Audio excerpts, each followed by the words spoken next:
इसलिए उसने walkie talkie उठाया और पीछा करने को रद्द कर दिया। फिर गाड़ी चलाकर चली गई।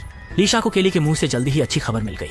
उसने उत्सव के पास के समुद्र तट पर उनके लिए ऑक्सीजन टैंक छुपा दिया। महिला वेब हस्ती कैंप में नहीं रहना चाहती थी, इसलिए वह रीक को ढूंढने गई। लेकिन उसने घास पर हथियारे द्वारा छोड़ा गया एक प्रवेश कार्ड पाया। कमरे में प्रवेश करने के बाद उसने चारों ओर खोज शुरू की और जल्दी ही एक धातु का क्रॉस स्टार मिला और गलती से एक गुप्त द्वार खोल दिया। जल्द ही पार्टी में शामिल नए लोग द्वीप पर आ गए। जैसे ही वे आनंद ले रहे थे, केली ने साथी को इशारा किया और तुरंत बिजली कट गई। समुद्र तट पर अंधेरा छा गया।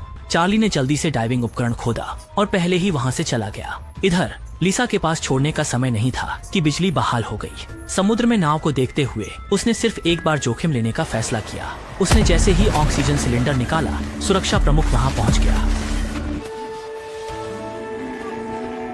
खतरे की घड़ी में जिम बाहर आ गया और कप्तान से लड़ते समय उसने एक पत्थर उठाकर उसे बेहोश कर दिया। फिर सीधे कप्तान को पानी में डुबोकर मार डाला। इस समय चार्ली पहले ही नौका पर चढ़ चुका था। तभी एक ड्रोन अचानक उसके सामने आ गया। लेकिन वास्तव में योजी को चार्ली से प्यार हो गया था, इसलिए उसने दुखी होकर उसकी मदद की और उसे छिपा लिया। दूसरी तरफ अन्ना गुप्त कक्ष में गई, एक कंट्रोल रूम में पहुंची और बेपरवाह होकर एक बटन दबा दिया।